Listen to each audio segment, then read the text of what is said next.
Salve, torcida! Sejam bem-vindos a mais um vídeo do canal Careca Vascaíno. Galera, rapidinho, Vasco e Grêmio. Último jogo, o Vasco perde para o Grêmio, campo horroroso.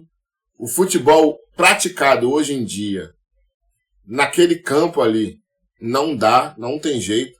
Quando o futebol era raiz, se jogava, né? O Vasco ganhou vários jogos jogando em campos piores do que a gente viu. Mas a nutelada, né, desses jogadores de hoje em dia, não, o campo tá pesado, não consigo jogar. É ruim para os dois. O campo, naquele estado, era ruim para os dois times, tanto para o Vasco quanto para o Grêmio.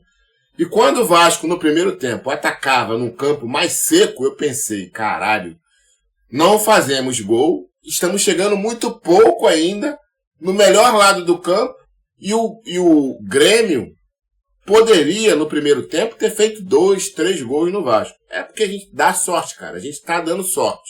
A bola não entrou. Quando muda, eu falei, fudeu. Mudou o campo, eu falei, mudou o lado do campo, eu falei, fudeu, hein? O outro lado, que o Vasco estava atacando no primeiro tempo, tá muito melhor.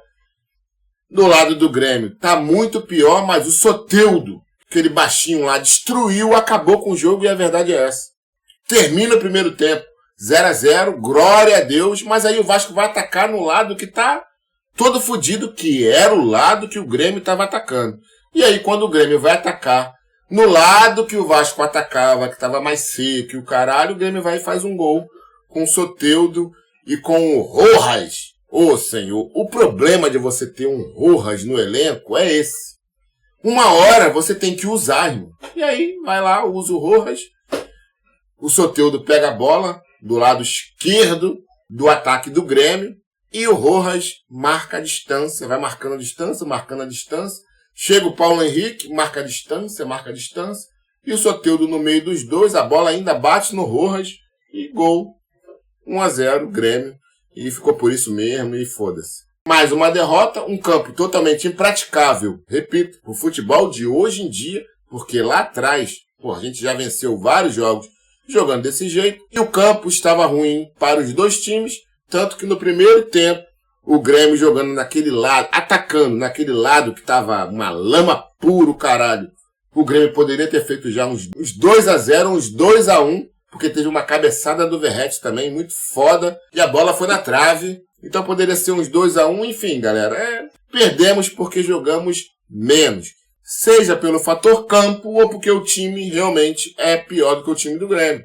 Fato é esse. Pra mim, o resumo do jogo é esse. Agora a gente encara o Atlético Goianiense pelas oitavas de finais da Copa do Brasil com 90% de chances de passar de fase, né? Pegar aquela gordurinha, gordurinha, que o Vasco está precisando pra caralho, tá antecipando tudo que é receitas aí, o Vasco associativo. O problema do Vasco é esse. Não tem um presidente com uma visão foda para gerar receitas novas. É só antecipação de receitas. Pediu para antecipar 2 parcelas da venda do Marlon, com 15% de abatimento, porque não consegue gerar uma receita nova. Não tem capacidade, senhor Pedrinho, para gerar uma receita nova para um clube foda como é o Vasco, com uma torcida engajada como é o Vasco. Pra que quer ser presidente então, irmão? Pra que quer ser presidente? Pra fazer o mais do mesmo, né? Criticavam tanto quando, numa época de asfixia financeira, um torniquete financeiro implantado em uma gestão, e essa gestão tinha que usar esses artifícios de antecipar recebíveis para poder sobreviver e honrar os seus compromissos. Criticavam, falavam mal. Esse pessoal que tá aí, do Pedrinho, do Salgado, que Pedrinho tá, junto com o Salgado. Irmão, não me venha falar o contrário, tá? A gestão do Pedrinho tem mais de 60 conselheiros da gestão do Salgado. Para mim é tudo igual. Venderam o Vasco. Os roxos só venderam o Vasco por causa dos amarelos, que foram a favor disso tudo. Senão não venderia. Isso aí é assunto já debatido e todos sabem disso. Mas na época que os amarelos, o pessoal do Pedrinho que tá aí, era oposição do Vasco, ou melhor, nem oposição eram, eles criticavam abertamente quando o Vasco fazia essa antecipação de recebíveis. E hoje eles estão fazendo antecipação de tudo, irmão, de tudo. Por isso que eles dizem que só podem administrar o Vasco até dezembro desse ano. Depois, vamos vender para 888. Sai a 777, entra 888. Pô, pelo amor de Deus, irmão. Pelo amor de Deus. Venda do Marlon Gomes. Não, vamos pedir para o Shakhtar antecipar 2 parcelas com uma redução de 15%. Ô, senhor. Grande. Parabéns, Pedrinho. Parabéns. Pedrinho, obrigado por você realmente existir.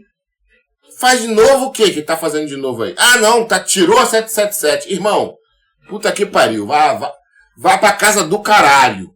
Vá pra casa do caralho. Ah, não, tá fazendo uma coisa de boa. Tirou a 777. Não precisava nem tirar. Não precisava nem tirar a 777. Por quê? Se a ACAP hoje,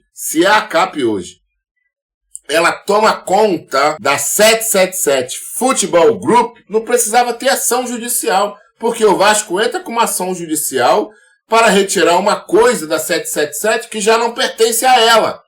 É da ACAP.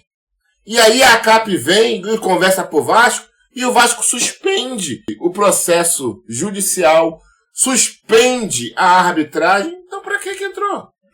Pra que entrou? Não, careca. Entrou pra tirar a 777. Irmão, não precisava nada disso. Porque hoje dizem por aí, entre aspas, pra caralho, irmão. Pra caralho. Por quê? Primeiro, a 777 não deve só a ACAP. A 777 deve... vou falar um negócio pra vocês. Em agosto de 2023, a Credigy, uma subsidiária do National Bank do Canadá, tinha mais do que a ACAP para receber da 777. O principal credor, em agosto de 2023, tinha mais dinheiro para receber. O National Bank, lá do Canadá, tinha mais dinheiro para receber do que a ACAP. Quem transferiu a 777 Futebol Group para a ACAP? Quem? Como é que foi isso? É de boca? Eu não entendo isso, cara. Eu tô assim, ainda perplexo para entender como que tem um grupo 777. É uma grande empresa que venderam pra gente, né? Uma grande empresa, uma holding foda. E ela compra o futebol do Vasco e daqui a pouco vem outra empresa, sendo que os ativos dela estão sendo tudo julgados lá nos Estados Unidos, porque os ativos dela praticamente não pertencem a ela. E aí vem uma empresa e diz assim, olha, eu sou o dono agora. Como é que é isso? Teve decisão judicial? É de boca? E os outros credores? O que tá? Eu não sei, cara. É tudo muito obscuro. Não tem transparência de porra nenhuma. O que acontece no Vasco hoje é um reflexo, é um déjà vu do que aconteceu com o Jorge Salgado. O que acontece com o Vasco do Pedrinho é um déjà vu do que aconteceu com o Vasco do Salgado. Na época do Salgado, criaram uma comissão dos 15 notáveis para analisar os contratos da 777. A gestão do Pedrinho hoje cria uma comissão também para analisar os contratos da 777 com o grupo que vendeu o Vasco. Sendo que isso não é transparente, ninguém pode ver esse contrato, apenas quem eles selecionam. Gestão do Salgado e a gestão do Pedrinho, elas se assemelham 99%. A gestão do Jorge Salgado vende o Vasco para a 777 com apoio dos conselheiros hoje do Pedrinho. O Pedrinho pretende revender o Vasco com apoio dos conselheiros do Jorge Salgado. A gestão do Jorge Salgado vende o Vasco diz que vai ser transparente e que em cada etapa os sócios do Vasco iriam ter acesso aos contratos. Ninguém tem acesso, é um contrato sigiloso. A gestão do Pedrinho assume dizendo que tem que abrir, por uma questão de transparência, esse contrato para os sócios e para os torcedores do Clube de Regatas Vasco da Gama. Não mostra esse contrato e pretende revender nas mesmas condições desse contrato sigiloso que a gestão do Salgado vendeu o Vasco.